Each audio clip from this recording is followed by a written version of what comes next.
নমস্কার বন্ধুরা, আবার চলে এলাম নতুন একটা রেসিপি নিয়ে। আজকে বানাচ্ছি ডিমের অমলেট দিয়ে ফুলকপি আলুর তরকারি। আমি প্রথমে ফুলকপিটাকে একটু ভাপিয়ে নিয়েছি, যাতে ফুলকপির ভেতরে যদি পোকা থাকে তাহলে সেগুলো বেরিয়ে যাবে। তারপরে ডিমটাকে ফেটিয়ে নিয়েছি আর সামান্য নুন দিয়ে এটারে অমলেট বানিয়ে নিচ্ছি। ডিমের অমলেটগুলো বানানো হয়ে গেছে, এবার এগুলো তুলে নিচ্ছি। তারপরে আমি কড়াইতে তেল দিয়ে ফুলকপিগুলোকে সামান্য নুন আর হলুদ দিয়ে লাল করে ভেজে নিচ্ছি। ফুলকপিগুলোও ভাজা হয়ে গেছে, এগুলো তুলে নিচ্ছি। এরপর কড়াইতে আর একটু তেল দিয়ে আলুগুলো দিয়ে দিচ্ছি আর সামান্য নুন দিয়ে আলুগুলোকেও আমি লাল করে ভেজে নিচ্ছি। আলুগুলো লাল করে ভাজা হয়ে গেছে, এবার এগুলো তুলে নিচ্ছি। কড়াইতে আর একটু তেল দিয়ে সাদা জিরে ফোড়ন দিয়ে দিচ্ছি আর দিচ্ছি বেটে রাখা আদা আর পেঁয়াজটা। তারপরে দিচ্ছি জিরের গুঁড়ো, লঙ্কার গুঁড়ো, হলুদ গুঁড়ো, কালারের জন্য একটু কাশ্মীরি লঙ্কা আর পরিমাণ মতো নুন। তারপরে মশলাটাকে ভালো করে কষে নিয়েছি।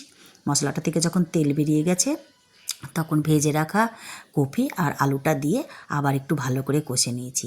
তারপরে কপি আলু সিদ্ধ হওয়ার জন্য পরিমাণ মতন জল দিয়ে দিয়েছি, দিয়ে ঢেকে দিয়েছি। কপি আলুটা সিদ্ধ হয়ে গেছে, এবার ঢাকনাটা খুলে আমি এর মধ্যে দিয়ে দিচ্ছি ডিমের অমলেটগুলো আর দিচ্ছি গরম মশলা।